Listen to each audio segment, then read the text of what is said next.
आप सभी विद्यार्थियों को मेरा नमस्कार और आपका स्वागत है मेरे चैनल टॉप 5 एमएस में। मैं सौर सिंह इस वीडियो में आपके लिए कक्षा 10 विज्ञान में 34 बहुविकल्पी प्रश्न लेकर आया हूं, पाठ 2 से, अम्ल, क्षार एवं लवण से।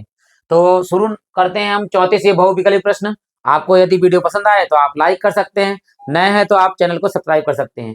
प्ले लिस्ट में जाकर आपको बाद में जो है साइंस है, मैथ है, इंग्लिश में लेक्चर वहां मिल जाएंगे। तो शुरू करते हैं। पहले सवाल देखिए क्या है। जो हमारे पास पहला बहुविकल्पी दिया हुआ है वो है अम्ल तथा क्षार की परस्पर अभिक्रिया को कहते हैं। यदि अम्ल की क्षार की अभिक्रिया होगी तो क्या कहेंगे उसके लिए?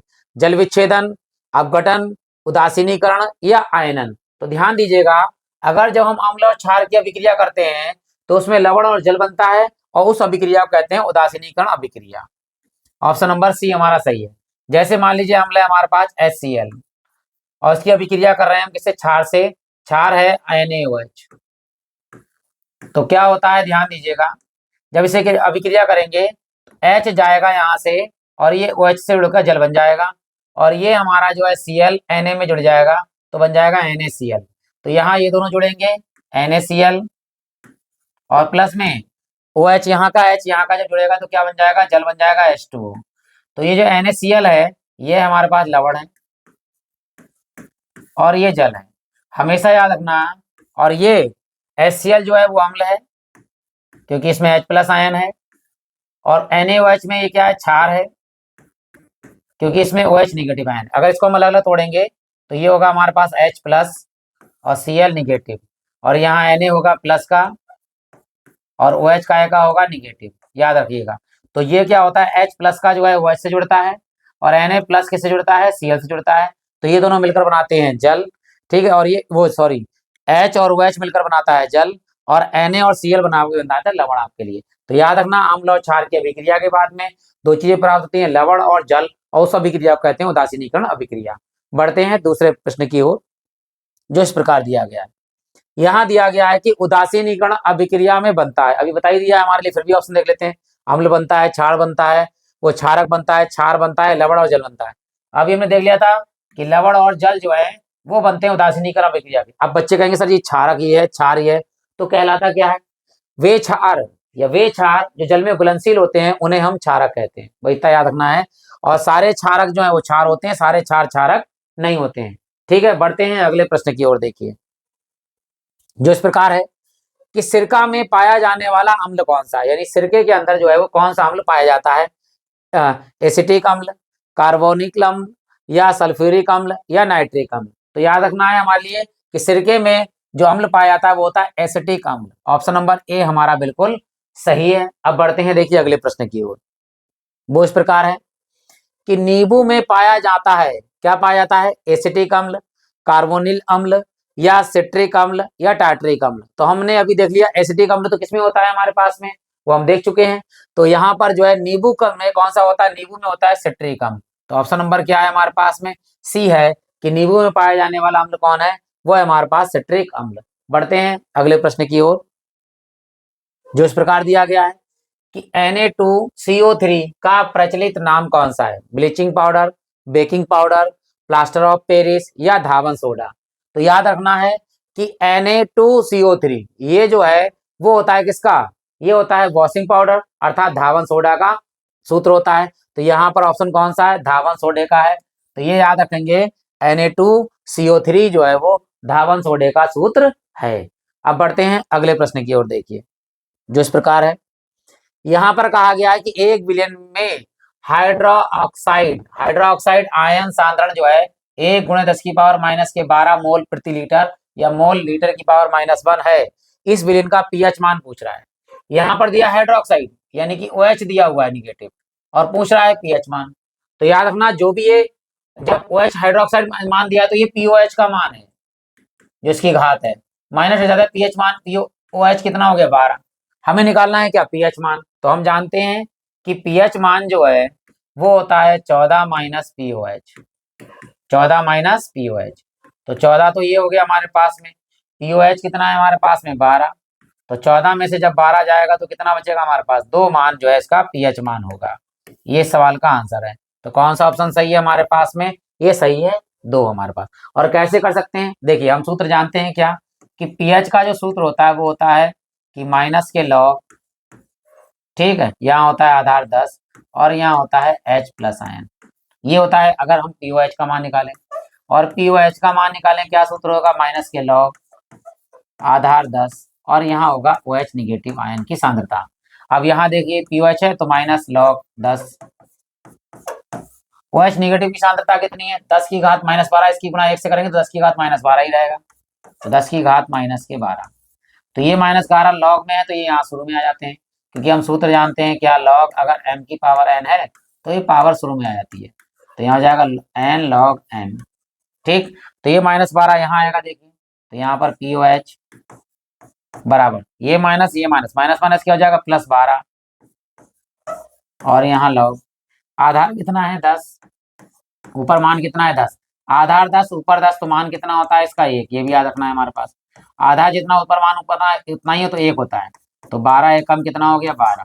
तो इतना लंबा चौड़ा ना कर क्योंकि हमारे पास ऑप्शन करना है, तो याद रखना हाइड्रोक्साइड आयन है यानी OH, तो जितनी इसकी घात होगी वो POH मान होगा, और पीएच निकालने के लिए क्या होगा, 14 से घटा देंगे, क्योंकि हम सूत्र जानते हैं कि पीएच प्लस POH इन दोनों का योगफल कितना होता है 14, तो पीएच निकालना है तो POH को इधर ले जाएंगे, 14 में से घटा देंगे, जितना आया 12 में घटाएंगे तो कितना ऑप्शन हमारा हो गया, 2 ऑप्शन बिल्कुल हमारा सही हो, यानी ऑप्शन नंबर ए 2 मान हो गया पीएच का। बढ़ते हैं अगले प्रश्न की ओर। यदि वीडियो पसंद आ गया हो तो आप लाइक कर सकते हैं, अगर आपको स्पीड तेज चल रही है तो आप सेटिंग में जाकर स्पीड को स्लो कर सकते हैं, और अगर स्लो लग रही है तो वहां जाकर आप तेज भी कर सकते हैं, अपनी सुविधा के अनुसार आप इसे मतलब आगे पीछे कर सकते हैं, और अगर जल्दी देखना है तो आप स्पीड तेज करके जल्दी देख सकते हैं। चलिए बढ़ते हैं अगले प्रश्न की ओर, जो इस प्रकार दिया है, शुद्ध जल का पीएच मान है 0 है, 1 है, 7 है या 14 है। तो हम सभी जानते हैं कि शुद्ध जल का पीएच मान जो है वो हमेशा 7 होता है, उदासीनीकरण होता है, तो पीएच मान 7 होगा, किसका, शुद्ध जल का मान होता है।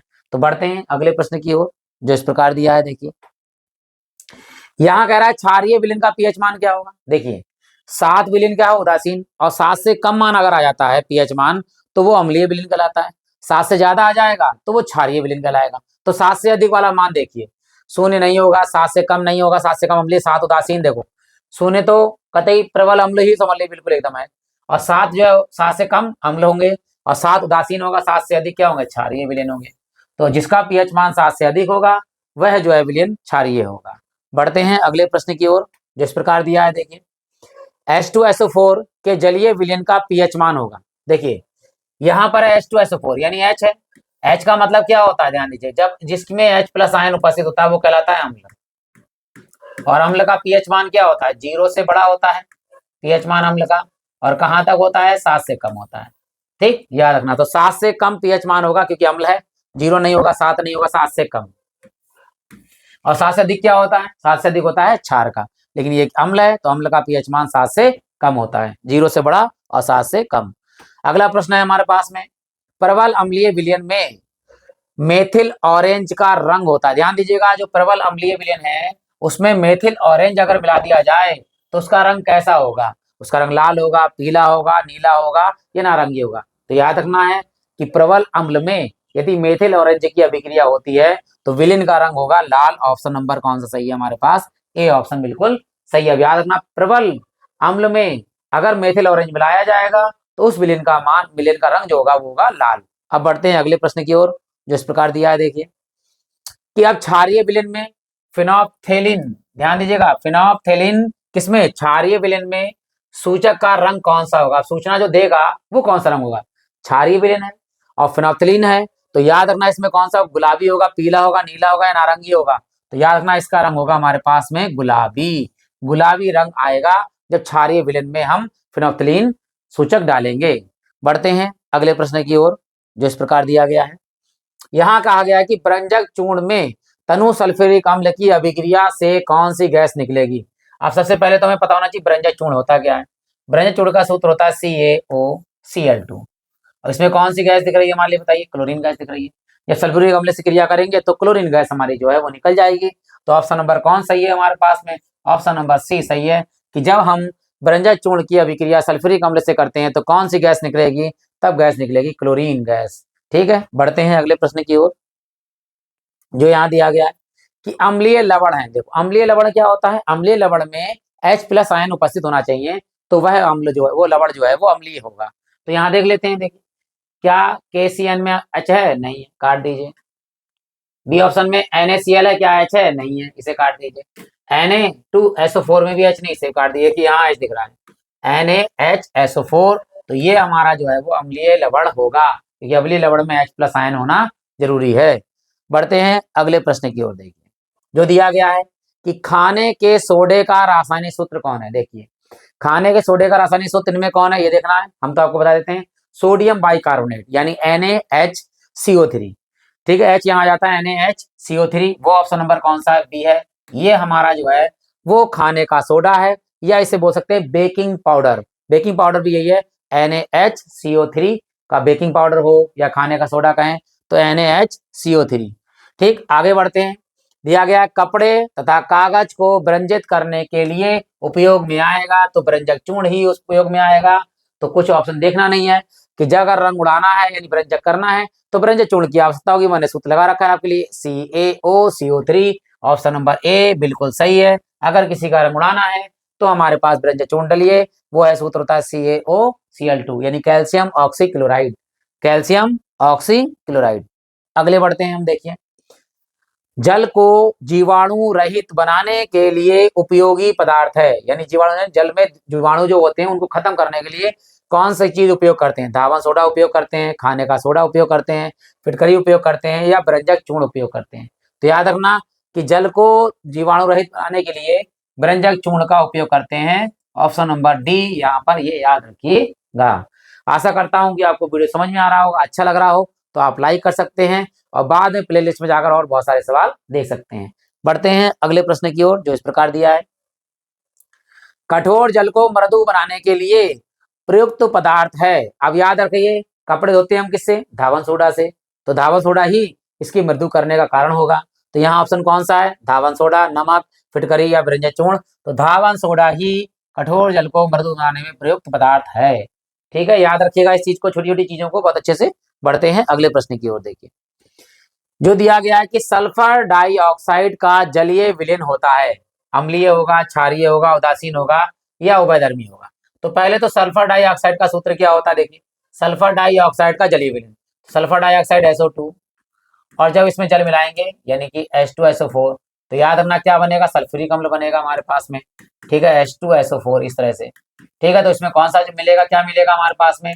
तो H मिलेगा। H+ आयन क्या होता है हमारे पास में? वो होता है अम्लीय।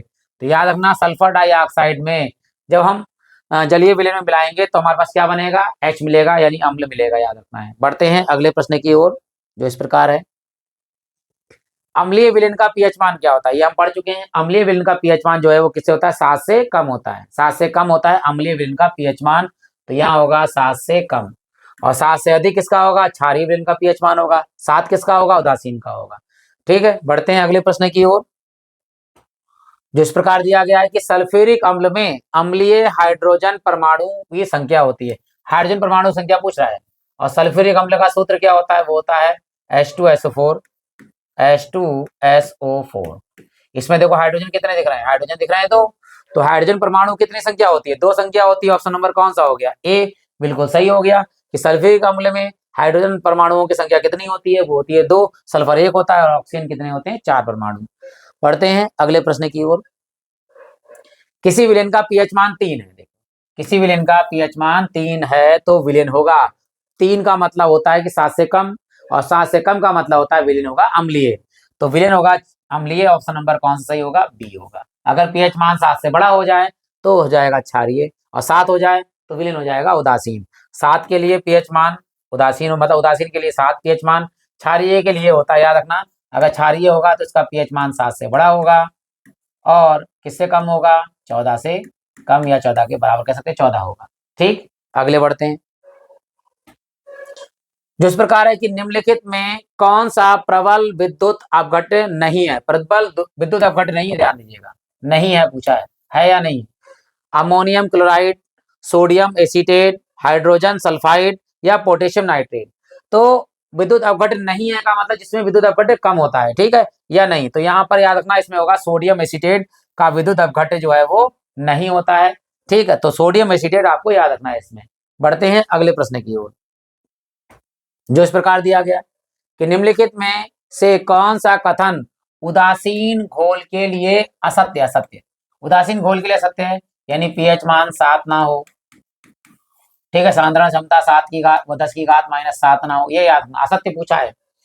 हाइड्रोजन आयन यानी कि H+ आयन की सांद्रता 10 की घात -7 मोल है, तो ये अम्ल है, तो ये अम्ल है, यानी उदासीन है, उदासीन का मतलब 7 pH मान, उदासीन है, तो ये ऑप्शन इसके हिसाब से गलत है, वैसे उदासीन है, ठीक। अगला है हाइड्रोक्सिड आयन OH नेगेटिव आयन की सांद्रता -7 है, बिल्कुल सही है। अगर OH -7 होगा यानी 7 होगा pH मान, POH अगर POH सही pH 7 है और POH 7 है तो दोनों साथ ही साथ आएंगे, ठीक है, उदासीन ही आएगा, ये दोनों भी सही है। पीएच मान का 0 होगा या पीएच मान 7, पीएच मान 7, ये तीनों ऑप्शन सही हैं, लेकिन इस सवाल के लिए असत्य कौन सा है? असत्य है पीएच मान 0 होगा, तो वो उदासीन विलयन नहीं होगा, ठीक है, ये आपको याद रखना है। तो यहाँ इस सवाल के लिए ऑप्शन पीएच मान 0 है, ये सत्य है, लेकिन क्योंकि सवाल में असत्य कहा गया, बाकी इन सबका ये उदासीन विलयन है, तीनों के तीनों। अब बढ़ते हैं अगले प्रश्न की ओर, देखिए जो दिया गया है कि निम्नलिखित में दुर्बल अम्ल पूछा है। देखिए दुर्बल अम्ल क्या होता है? दुर्बल अम्ल वे होते हैं जो जलीय विलयन में पूरी तरह से घुलते यानी आयनित नहीं होते हैं, जो पूरी तरह से आयनित हो जाते हैं वे कहलाते हैं प्रबल अम्ल, ठीक है, याद रखना, यहाँ दुर्बल अम्ल की बात कर रहा है। NaHCl, NH3 और HCN यानी कि हाइड्रोजन साइनाइड और H2SO4, ध्यान दीजिएगा, ये तीनों तो जल में घुलनशील है, यानी कि ये प्रबल है, लेकिन ये दुर्बल है, याद रखना। HCN यानी हाइड्रोजन साइनाइड ये दुर्बल अम्ल है, तो ऑप्शन नंबर यहाँ कौन सा सही है? बी सही है, और ये तीनों जो है प्रबल अम्ल है।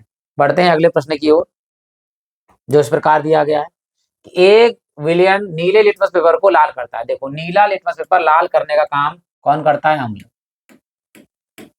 अम्ल जो है वो नीले लिटमस पेपर को लाल कर देता है। कब? पीएच मान क्या होगा? पूछा पीएच मान, तो पीएच मान क्या होगा? 7 से कम होगा क्या? 6, 7, 8, 10, देखो 7 उदासीन, 8 और 10 ज्यादा हो गए, तो कम वाला कौन सा है? कम वाला है 6, वैसे भी पता चल रहा है भाई 8 और 6 10 बराबर बराबर बड़े बड़े हैं, तो यानी ये तो होंगे क्षारीय, ये होगा उदासीन, तो अम्लीय होगा ये, तो नीले लिटमस पेपर को लाल कौन करेगा? अम्ल। अम्ल का पीएच मान क्या होता है? 7 से कम यानी 6।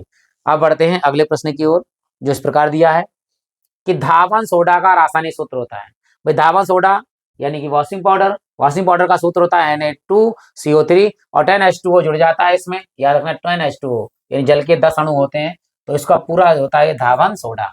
क्लियर होगा? इसको कहीं कहीं पर हम केवल 10H2O ना लगा के ये भी लिख देंगे Na2CO3, ठीक है, अगर कहीं पर जल ना लगा हो तब भी ये धावन सोडा है, लेकिन अगर 10 लगा हो तो ये पूरा पूरा फार्मूला हमारा है, और ये सोडियम बाइकार्बोनेट का है यानी बेकिंग पाउडर का है यानी खाने का सोडा का है, ठीक है, और ये हमारा NaCl है, ये तो लमड़ है ही। बढ़ते हैं अगले प्रश्न की ओर, देखिए ये अमोनियम क्लोराइड है NH4Cl, अमोनियम क्लोराइड।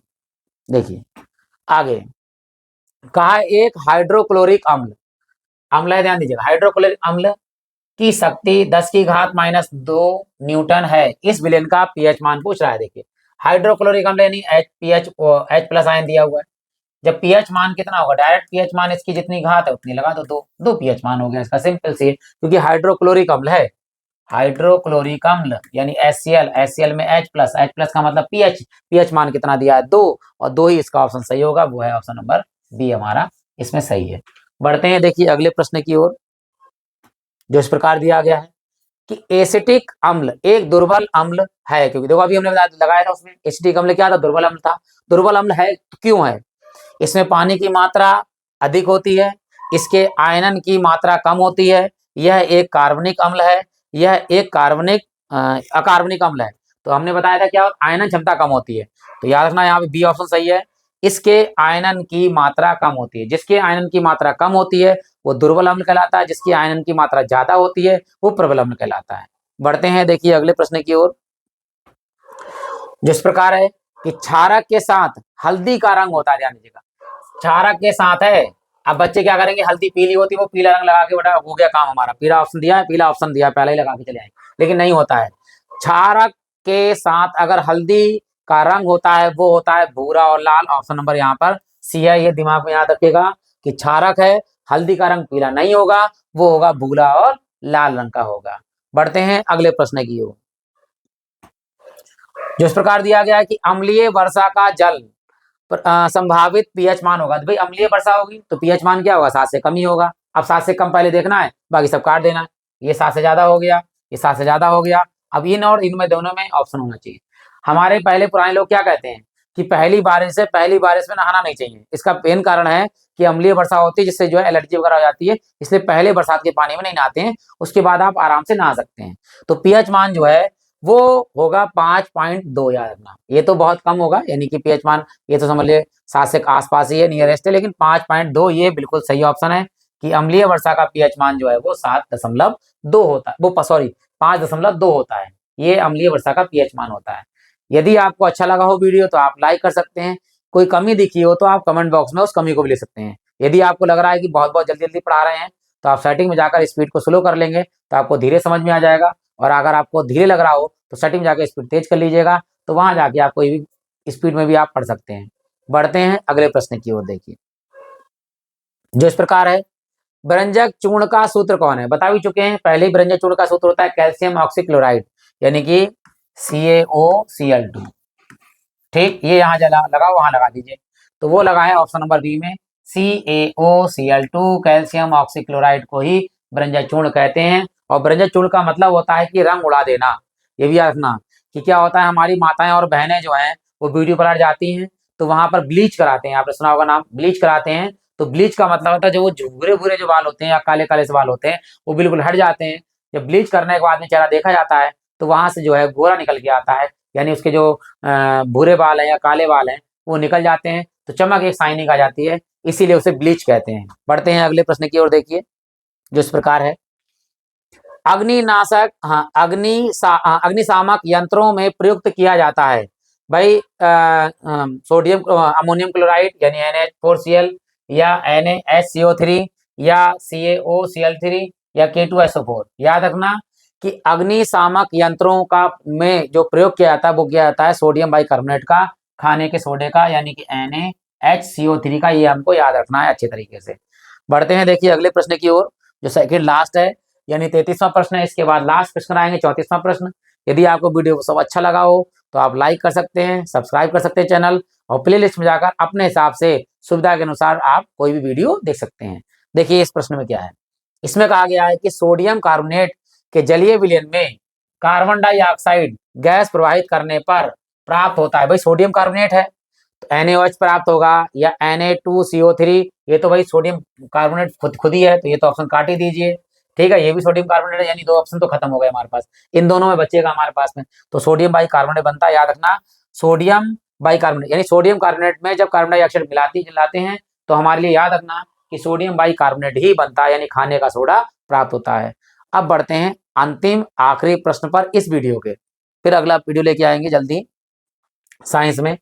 शुष्क वायु में रखने पर क्रिस्टलीय सोडियम कार्बोनेट का सूत्र होता है। शुष्क वायु में जब रखते हैं क्रिस्टलीय सोडियम कार्बोनेट को तो उसमें क्या हो जाता है, जल आदि सूत्र है हमारे पास Na2CO3 × 10H2O, ये सोडियम कार्बोनेट का पूरा प्रमुख सूत्र है। तो याद रखना है हमारे लिए।